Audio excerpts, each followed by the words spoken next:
అపార కరుణా సింధుం జ్ఞానదం శాంతరూపిణం శ్రీచంద్రశేఖరగురుం ప్రణతోస్మి ముదాన్వహం. హర హర శంకర జయ జయ శంకర, హర హర శంకర జయ జయ శంకర. ఆత్మీయులారా, మనమంతా కూడా చాలా చక్కటి సత్సంగంలో మనం ఉన్నాం. ఆదర్శప్రాయమైనటువంటి అమృత తుల్యమైనటువంటి కాంచి కామకోటి పీఠాధిపతుల విజయయాత్ర సందర్భాన్ని గురించి మనం చర్చిస్తూ ఉన్నాం. 1978లో స్వాముల వారు కర్ణాటకలో బళ్ళారి దగ్గర ఉన్నటువంటి హగరి ప్రాంతంలో అక్కడ ఉన్నారు వారు. ఆ సందర్భంలో ఆయన చాతుర్మాస్యాన్ని అక్కడ చేశారు అనే విషయాన్ని మీకు చెప్పాను వెనకట. మళ్ళీ ఒకసారి జ్ఞాపకం చేస్తూ, అక్కడ 2 మాసములు చాతుర్మాస్యం చేసిన తర్వాత ఎందరో ఆయన దర్శనానికి వచ్చారు. యతీశ్వరులు, రాజకీయవేత్తలు, పండితులు వారి దర్శన భాగ్యం కోసం వేచి ఉన్నారు. అందరూ కూడా వచ్చి పునీతమైనటువంటి ఆ తుంగభద్ర నదీ ప్రాంతం, అది హగరి సేతు, అక్కడ అందరూ దర్శించుకున్నారు. అక్కడ చాలా దగ్గర ప్రాంతం హగరికి. ప్రాంతాలు కుడితిని, తోరణగల్లు, సండూరు అని. సండూరులో మీకు జ్ఞాపకం చేసినట్లుగా శ్రీయుత గౌరవనీయులు ఎంవై ఘోర్పడే మహారాజు వారు, ఛత్రపతి శివాజీ మహారాజు వంశస్థులు వాళ్ళు. ఆయన మొదటిసారిగా హగరికి వచ్చారు. టేకూరు కృష్ణమూర్తి గారని బళ్ళారిలో ఉన్నారు. వారితో కలిసి ఆయన హగరిలో శ్రీవారిని దర్శించుకున్నారు. ఆయన ఆకర్షణీయమైనటువంటి తేజోమయమైనటువంటి మహాస్వాముల వారి దర్శనంతో పులకించాడు మహారాజు. సాష్టాంగ దండ ప్రణామం చేసి స్వాముల వారిని ప్రార్థించాడు. స్వామి, మీరు ఎలాగైనా అత్యంత పవిత్రమైనటువంటి స్కందపురి అంటారు, అంటే శ్రీ సుబ్రహ్మణ్య స్వామి అవతరించినటువంటి స్థానం సాండూర్ అని ఇంగ్లీష్లో అంటారు. స్కందగిరి చాలా ప్రకృతి రమ్యమై తుంగభద్ర నదీ జలములతో పుష్కలంగా ప్రవహిస్తూ ఉంటాయి. కొండ ప్రాంతం విశేషమైనటువంటిది.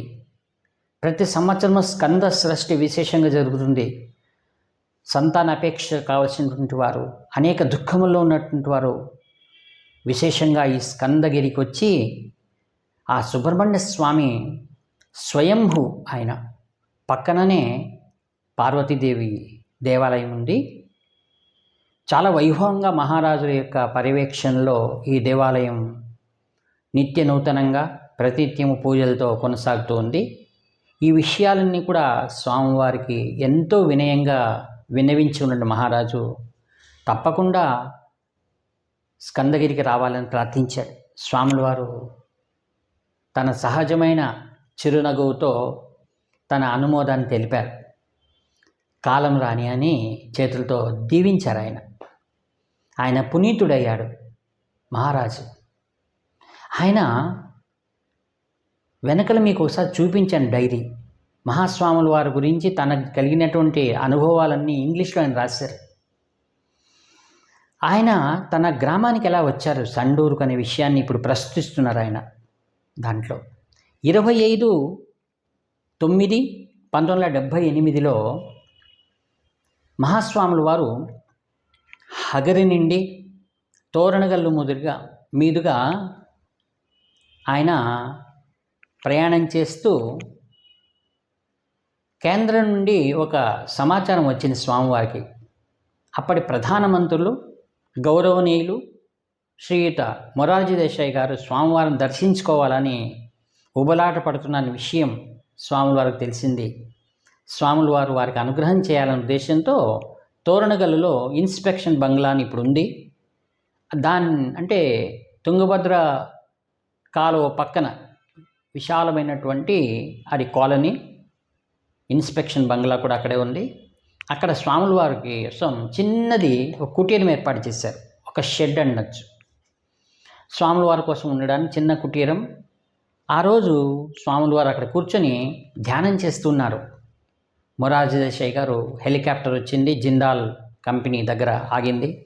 ఆయన ఎంతో వినయంగా భక్తిగా మొరార్జీ దేశాయ్ వచ్చి సాష్టాంగ దండ ప్రణామం చేశారు మహాస్వాముల వారికి. అప్పుడు వారిద్దరూ అంతరంగంగా కూర్చొని కొద్దిసేపు చర్చించుకున్నారు అనేక విషయాలు. దేశం యొక్క ప్రగతి, దేశ సౌభాగ్యం కోసం మొరార్జీ దేశాయ్ గారు స్వామివారిని దీవెనలు అడిగారు. ఆ సందర్భంలో సండూరు మహారాజా గారు అక్కడే ఉన్నారు. వారికి కొద్దిగా పూర్వ పరిచయం ముందు కాను వారిద్దరూ మాట్లాడుకున్నారు, మహారాజా గారు మరియు ప్రైమ్ మినిస్టర్ కూడా. అప్పుడు స్వాముల వారితో అన్నారట ఆయన, ప్రైమ్ మినిస్టర్ మీరు సండూరుకు వెళ్తున్నారా అంటే అవును అని అన్నారు. ఈయన కూడా చాలా సంతోషించి కొద్దిసేపు తర్వాత మొరార్జీ దేశాయ్ వెళ్ళిపోయారు. ఇంకా అక్కడ స్వాముల వారు ఆ రోజు వరకు సాయంకాలం వరకు ఉండి ఇంకా అక్కడి నుంచి దాదాపుగా 25 కిలోమీటర్లు ఉంటుంది శాండూర్. స్వాముల వారు కాలినడకన వెళ్తున్నారు. వెళ్తుండగా తోవలో డోనమలై అని ఒక ప్రదేశం వస్తుంది.